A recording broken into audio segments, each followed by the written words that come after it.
আমরা প্রত্যেকে আল্লাহকে ভালোবাসি।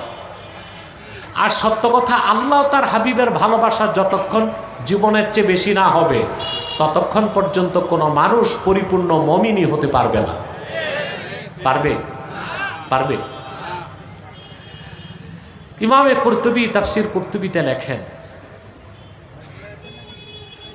লাম্মা আমারা রাসূলুল্লাহ সাল্লাল্লাহু আলাইহি ওয়াসাল্লাম বিল হিজরাতি মিন মক্কাতাল মুকাররামাহ ইলাল মাদিনাতিল মুনাওয়ারাহ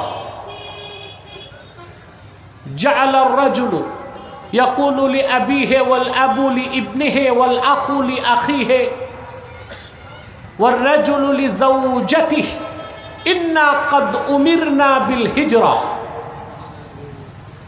রাসূলুল্লাহ সাল্লাল্লাহু আলাইহি সাল্লাম 13 বছর মক্কায় দ্বীনের দাওয়াত দেওয়ার পরে আল্লাহ হুকুম করলেন হিজরত করতে। রাসূলুল্লাহ সাল্লাল্লাহু আলাইহি সাল্লাম সাহাবায়ে কেরামকে বললেন, এখন তোমরা মক্কা থেকে হিজরত করে মদিনাতুল মুনাওয়ারাতে চলে যাও।